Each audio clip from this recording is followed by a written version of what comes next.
సరే ఇప్పుడు ఒక వివాహం జరిపించాలంటే ఇటు అబ్బాయి తరపు వాళ్ళు, అమ్మాయి తరపు వాళ్ళు వాళ్ళ జాతకాలు తీసుకొని పండితుల దగ్గరికెళ్ళి అన్నీ చూపిస్తారు. ముహూర్తాలు ఫిక్స్ చేస్తారు. హ్మ్. మంచి ముహూర్తంలో పెళ్ళిళ్ళు జరిపిస్తారు. అవును. అయినా వాళ్ళ జీవితంలో సమస్యలు ఎందుకొస్తున్నాయి సార్?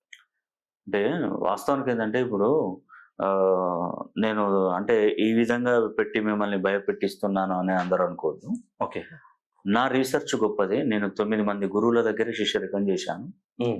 ఎన్నో నిద్రలేని రాత్రులు గడిపాను. ఒక విధంగా చెప్పాలంటే దీనికోసం జీవిత సర్వస్వమే మొత్తం కూడా ధారపోసాను. ఓకే. లైఫ్ మొత్తం ఈ న్యూమరాలజీ, యాస్ట్రాలజీ, పామిస్ట్రీ, గవ్వలు, తాళపత్ర గ్రంథాలు ఆహ్, ఎన్ని రాష్ట్రాలు, ఎన్ని కంట్రీస్ తిరిగానో నాకే తెలీదు. ఓకే. రిసర్చ్ ఇప్పుడు మనం ఈడికి వచ్చినామంటే ఇంకా మనల్ని క్వెషన్ చేసేవాళ్ళు ఉండకూడదు. ఓకే. నీకిది రాదు, ఇది రాదు అని నన్ను క్వెషన్ చేసేవాళ్ళు ఉండొద్దు. నేనే వాళ్ళని క్వెషన్ చేసే విధంగా ఉండాలి. ఓకే. అంత అనాలిసిస్ చేస్తేనే నాకు తెలుస్తది. అవును సార్. ఏదో నోటికొచ్చినట్టు మాట్లాడి మిమ్మల్ని భయపెట్టి 4 పైసలు సంపాదించుకోవడం కాదు నా ఉద్దేశ్యం, నా ఇంటెన్షన్ కాదు. ఓకే. ఖచ్చితంగా చెప్తున్నాను.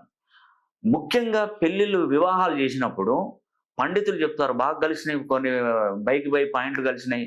వీళ్ళ జాతకాలు మంచిగా కుదిరినాయని పెళ్లి చేస్తారు. మరి వాళ్ళకి ఎందుకు రివర్స్ అయిపోతుంది? భర్త కొద్ది రోజులకే మరణించడం, చనిపోవడం, అనారోగ్య సమస్యలు రావడం, భార్యాభర్తలు గొడవలు పడడం.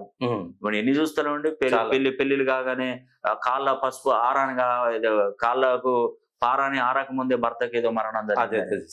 ఇప్పుడు రీసెంట్ గా చాలా జరుగుతుంది. ఆ భర్త భార్యను చంపిండండి, భార్య భర్తను చంపి ఎన్ని న్యూస్ చూస్తాను. ముఖ్యంగా నా అనాలిసిస్ ఎప్పుడు తప్పు కదండి. ఎస్ అనే అక్షరంతో పేరు మొదలయ్యే వాళ్ళు వి అనే అక్షరానికి పడదు. ఓకే. ఈ ఎస్ అయినా ఆడవాళ్ళైనా మగవాళ్ళైనా, వి అయినా ఆడవాళ్ళైనా మగవాళ్ళైనా ఎవరైనా కానీ ఎస్కు వికి పడదు. ఎస్ అనే పేరుతో ఇప్పుడు సందీప్ ఉందనుకోండి, ఈ వి అనే పేరు వనజ ఉందనుకోండి, ఎస్కు వికి పడదు అసలు. ఓకే.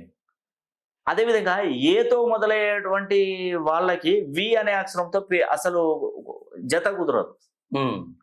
వి అనే అక్షరంతో పేరు మొదలయ్యే వారికి LGC అనే అక్షరాలతో అస్సలే పనిచేయదు. ఓకే. హెచ్ అనే అక్షరంతో పేరు మొదలయ్యేటువంటి వారికి ఐ అనే అక్షరంతో, ఆర్ అనే అక్షరంతో వివాహ బంధం కుదరదు. ఓకే. ఆర్ అనే అక్షరంతో పేరు మొదలయ్యేటువంటి వారికి హెచ్ అనే వివాహ బంధం కుదరదు. అర్థమైంది కదండి మేము చెప్పింది? ఎస్ అనే అక్షరానికి వి అనే అక్షరంతో అసలు వివాహ సంబంధం కుదరదు. ఓకే. ఏ అనే అక్షరానికి వి అనే అక్షరంతో వివాహ బంధం కుదరదు. ఓకే.